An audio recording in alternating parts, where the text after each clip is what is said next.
एक रात के बदले 2,000 रुपए। लेकिन सुबह जो हुआ वो किसी ने नहीं सोचा। उस रात कुछ ऐसा हुआ जिसने एक गरीब वॉचमैन की किस्मत ही नहीं, उसकी पूरी जिंदगी बदल दी। एक करोड़ती लड़की, एक रहस्यमयी ऑफर और एक ऐसी रात जिसका सच आज तक कोई नहीं जान पाया। क्या वो सिर्फ एक डील थी या उसके पीछे छुपा था कोई बड़ा राज? उस रात के बाद वो लड़की अचानक गायब क्यों हो गई और क्यों वॉचमैन की आंखों में आज भी डर साफ दिखाई देता है? ये कहानी है एक ऐसी रात की जो सिर्फ रात नहीं थी बल्कि एक राज थी।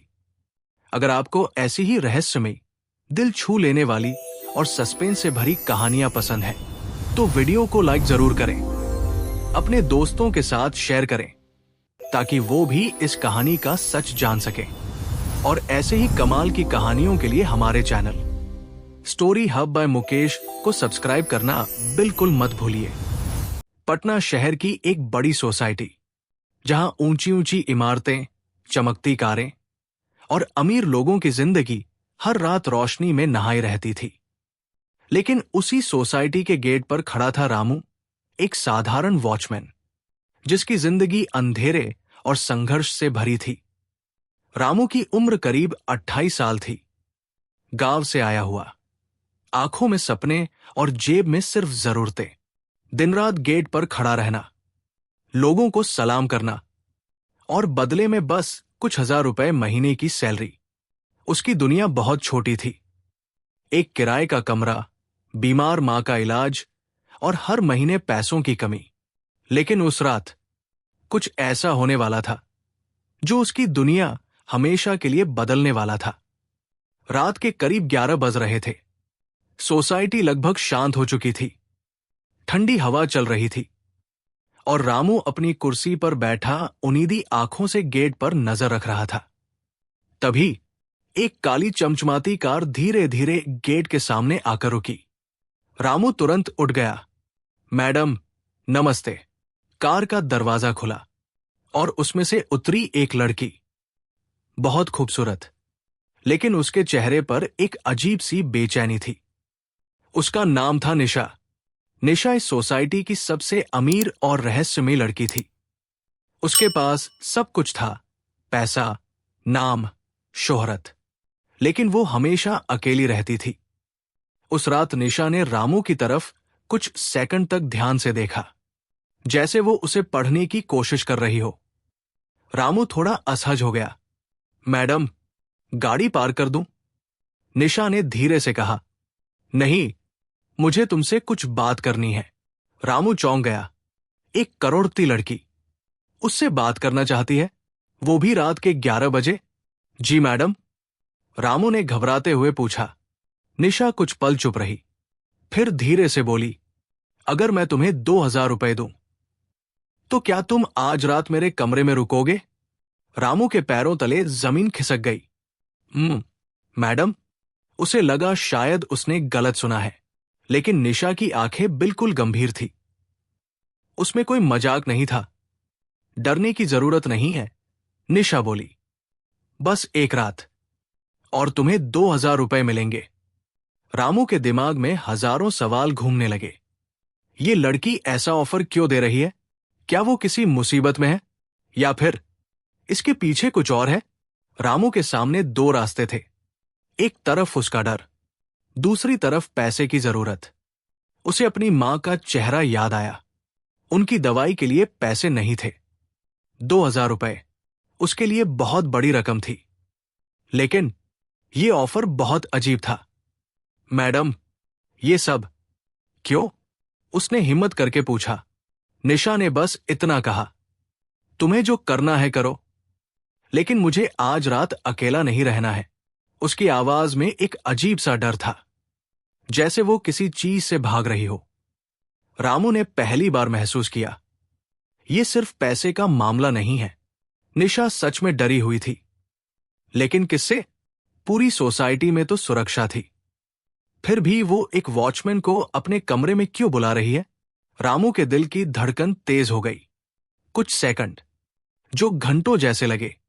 रामू ने गहरी सांस ली और बोला, ठीक है मैडम, मैं चलूंगा। निशा ने बिना कुछ कहे सिर हिलाया और आगे बढ़ गई। रामू उसके पीछे पीछे चलने लगा। दोनों लिफ्ट में खड़े थे। पूरा माहौल अजीब था। न कोई बात, न कोई आवाज, सिर्फ लिफ्ट के नंबर बदलने की आवाज। 1, 2, 3, 4। रामू बार बार निशा की तरफ देख रहा था, लेकिन वो नीचे जमीन की तरफ देख रही थी, जैसे वो किसी गहरे सोच में हो। लिफ्ट रुकी। 7th floor. निशा का फ्लैट सामने था। उसने दरवाजा खोला और अंदर जाने से पहले एक बार फिर रामू की तरफ देखा। उसकी आंखों में इस बार कुछ और था, डर या चेतावनी, ये समझ पाना मुश्किल था। जैसे ही दोनों अंदर गए, दरवाजा धीरे से बंद हो गया और उसी पल रामू को ऐसा लगा जैसे उसने कोई बहुत बड़ी गलती कर दी है। कमरे के अंदर अजीब सा सन्नाटा था और अचानक एक हल्की सी आवाज आई, जैसे कोई और भी वहां मौजूद हो। दरवाजा बंद होते ही रामू का दिल तेजी से धड़कने लगा। कमरे के अंदर हल्की हल्की खुशबू थी, लेकिन उस खुशबू के साथ एक अजीब सा डर भी घुला हुआ था। कमरा बहुत बड़ा और शानदार था। महंगे सोफे, दीवारों पर बड़ी बड़ी पेंटिंग्स और कोने में धीमी रोशनी में जलता हुआ एक लैंप। लेकिन इतने बड़े और खूबसूरत कमरे में भी कुछ अजीब था, जैसे कोई नजर रख रहा हो। जैसे ही रामू ने अंदर कदम रखा, उसने देखा कि कमरे के एक कोने में रखी कुर्सी हल्की सी हिली। रामू रुक गया। मैडम, यहां कोई और है क्या? उसने डरते हुए पूछा। निशा तुरंत बोली, नहीं, यहां कोई नहीं है। लेकिन उसकी आवाज में भरोसा नहीं था। निशा ने जल्दी जल्दी सारे दरवाजे और खिड़कियां बंद करना शुरू कर दिया, जैसे वो किसी को अंदर आने से रोक रही हो या किसी को बाहर जाने से। मैडम, आप ठीक तो हैं? रामू ने फिर पूछा। निशा ने उसकी तरफ देखा और धीरे से बोली, अगर आज की रात निकल गई तो सब ठीक हो जाएगा। ये सुनकर रामू के रोंगटे खड़े हो गए। समय जैसे रुक गया था। घड़ी की टिक टिक पूरे कमरे में गूंज रही थी। 12 AM। निशा बार बार घड़ी देख रही थी। उसके चेहरे पर पसीना था और आंखों में डर साफ दिखाई दे रहा था। अचानक ठक ठक ठक, दरवाजे पर हल्की दस्तक हुई। रामू का दिल जैसे रुक गया। मैडम, कोई दरवाजे पर है, उसने धीरे से कहा। निशा ने तुरंत उसका हाथ पकड़ लिया। दरवाजा मत खोलना, चाहे कुछ भी हो जाए। उसकी पकड़ इतनी मजबूत थी, जैसे वो किसी खतरनाक चीज से उसे बचा रही हो। ठक ठक ठक, दस्तक और तेज हो गई। अब यह साफ था, कोई बाहर खड़ा है। लेकिन रात पर कौन आ सकता है? रामू ने हिम्मत करके पूछा। मैडम, कौन है ये? निशा की आवाज कांप रही थी। वो वापस आ गया है। रामू कुछ समझ नहीं पा रहा था। कौन? उसने धीरे से पूछा। निशा ने आंखें बंद कर ली और धीरे से बोली, मेरा एक्स। निशा ने बताना शुरू किया। उसका नाम विक्रम है। वो बहुत खतरनाक आदमी है। जब तक मैं उसके साथ थी, सब ठीक था, लेकिन जब मैंने उसे छोड़ दिया, वो बदल गया। रामू ध्यान से सुन रहा था। वो मुझे धमकी देता है, कहता है कि अगर मैं किसी और के साथ दिखी तो वो मुझे बर्बाद कर देगा। ठक ठक ठक, अब दस्तक इतनी तेज हो चुकी थी कि पूरा दरवाजा हिल रहा था। और तभी बाहर से एक भारी आवाज आई। निशा, मुझे पता है तुम अंदर हो, दरवाजा खोलो। रामू का गला सूख गया। निशा पूरी तरह कांप रही थी। इसलिए मैंने तुम्हें बुलाया, निशा ने कहा, ताकि वो सोचे कि मैं अकेली नहीं हूं। रामू अब समझ चुका था। वो सिर्फ एक वॉचमैन नहीं रहा, वो अब इस खतरनाक खेल का हिस्सा बन चुका था। अचानक धड़ाम, दरवाजे पर जोरदार चोट लगी, जैसे कोई उसे तोड़ने की कोशिश कर रहा हो। रामू पीछे हट गया। मैडम, ये तो दरवाजा तोड़ देगा, वो घबराकर बोला। निशा की आंखों में आंसू आ गए। अगर वो अंदर आ गया तो हम दोनों बच नहीं पाएंगे। उस पल रामू के अंदर कुछ बदल गया। वो डर जरूर रहा था, लेकिन अब भाग नहीं सकता था। उसने चारों तरफ देखा और एक लोहे की रॉड उठाई। मैडम, आप पीछे हटिए, उसने कहा। बाहर से आवाज आई। निशा, आखिरी बार बोल रहा हूं, दरवाजा खोलो। और फिर धड़ाम, दरवाजा थोड़ा सा टूट गया। अब बस कुछ ही सेकंड बाकी थे और तभी कुछ और हुआ। अचानक कमरे की लाइट्स फ्लिकर करने लगी। टिम टिम, टिम टिम। और फिर पूरा कमरा कुछ सेकंड के लिए अंधेरे में डूब गया। उस अंधेरे में रामू को साफ महसूस हुआ कोई उसके बिल्कुल पीछे खड़ा है। लेकिन जब लाइट वापस आई, वहां कोई नहीं था। कमरे की लाइट्स फिर से जल चुकी थी, लेकिन माहौल पहले से कहीं ज्यादा डरावना हो गया था।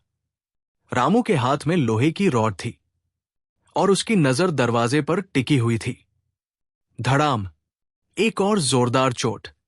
अब दरवाजा बस टूटने ही वाला था। निशा एक कोने में खड़ी थी, आंखों में आंसू और चेहरे पर डर साफ दिख रहा था। अचानक धड़ाम, दरवाजा पूरी तरह टूट गया। धूल का गुबार उठा और उस धुएं के बीच से अंदर आया एक आदमी। लंबा, खतरनाक, आंखों में गुस्सा और चेहरे पर एक डरावनी मुस्कान। विक्रम, तो तुम अकेली नहीं हो, विक्रम ने रामू की तरफ घूरते हुए कहा। रामू ने हिम्मत जुटाई। देखिए, आप गलत समझ रहे हैं, लेकिन विक्रम ने उसकी बात काट दी। चुप, मुझे सब समझ में आ रहा है। उसने निशा की तरफ देखा।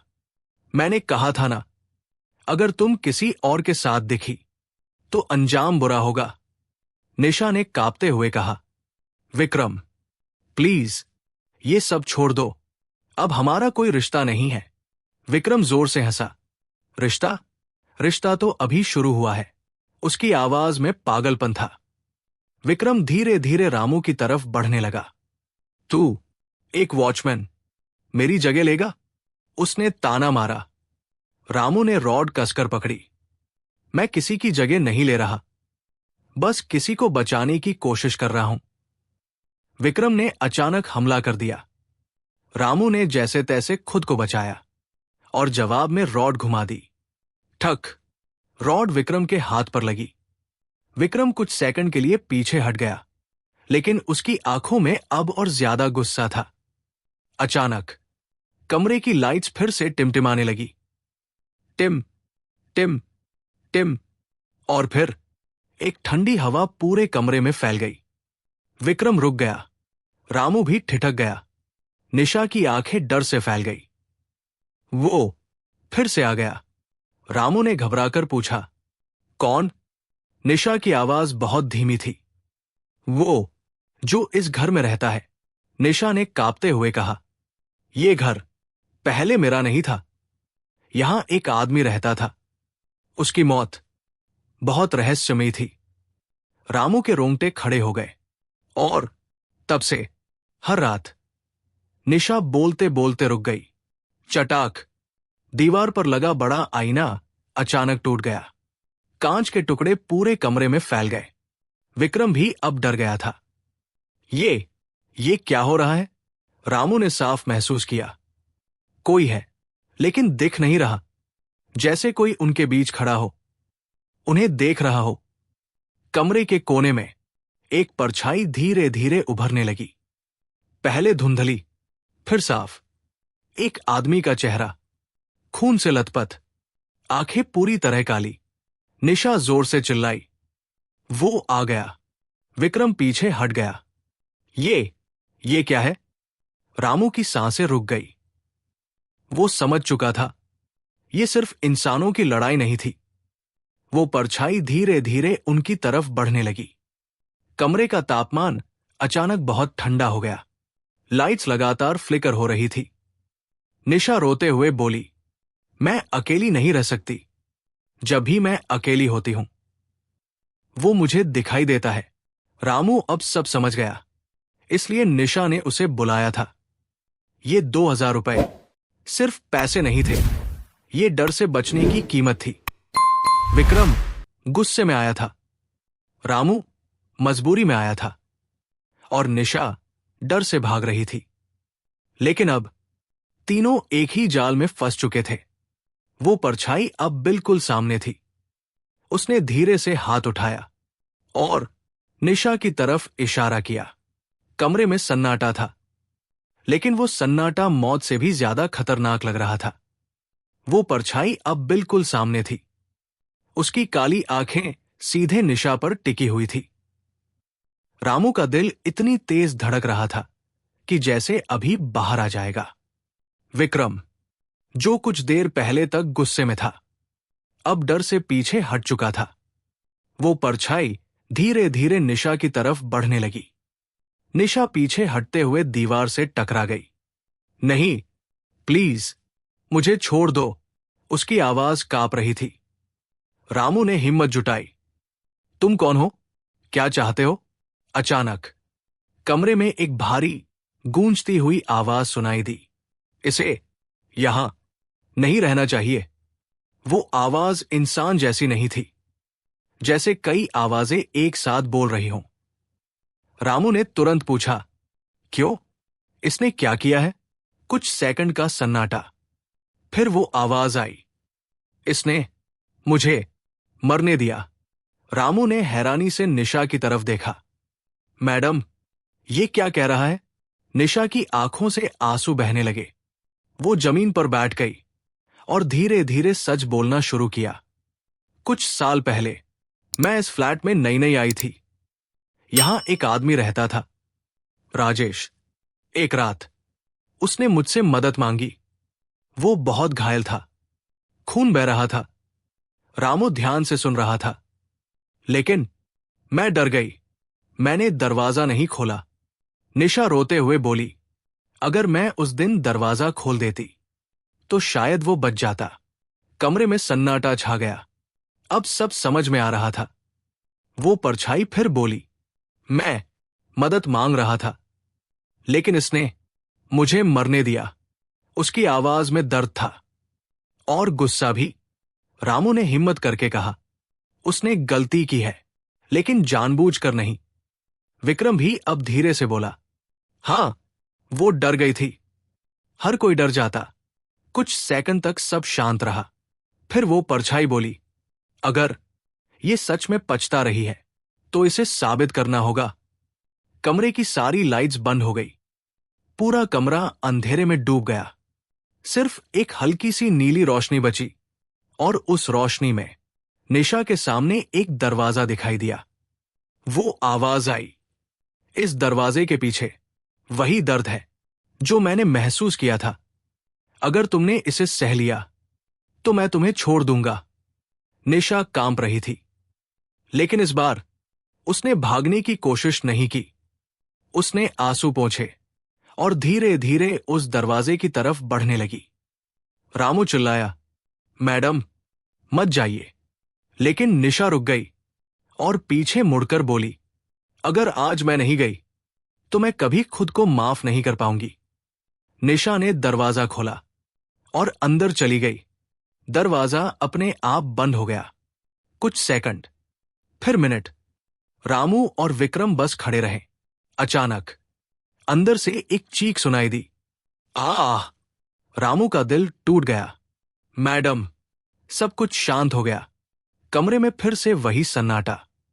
वो परछाई अब भी वही खड़ी थी, लेकिन अब उसका चेहरा शांत था। अचानक कमरे की खिड़की से सूरज की पहली किरण अंदर आई और उसी पल वो परछाई धीरे धीरे गायब होने लगी। दरवाजा धीरे धीरे खुला। रामू ने सांस रोक ली और निशा बाहर आई, थकी हुई, कमजोर, लेकिन जिंदा। निशा की आंखों में अब डर नहीं था, सिर्फ सुकून था। वो चला गया। उसने धीरे से कहा, सुबह हो चुकी थी। निशा ने रामू को 2,000 रुपए दिए, लेकिन इस बार रामू ने पैसे लेने से मना कर दिया। मैडम, मैंने पैसे के लिए नहीं, इंसानियत के लिए मदद की थी। विक्रम, जो कभी दुश्मन था, अब चुप खड़ा था। उसने भी धीरे से कहा, मुझे माफ कर दो निशा। निशा ने कुछ नहीं कहा, बस मुस्कुरा दी। उस रात 3 लोगों की जिंदगी बदल गई। एक वॉचमैन, जिसने डर के बावजूद हिम्मत दिखाई, एक लड़की जिसने अपनी गलती का सामना किया, और एक इंसान जिसे आखिरकार शांति मिल गई।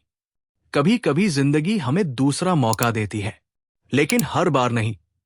उस रात 2000 रुपए से ज्यादा की कीमत थी, एक गलती का सामना करने की और इंसानियत की। अगर आपको यह कहानी पसंद आई हो तो वीडियो को लाइक करें, शेयर करें और हमारे channel story hub by Mukesh को सब्सक्राइब जरूर करें।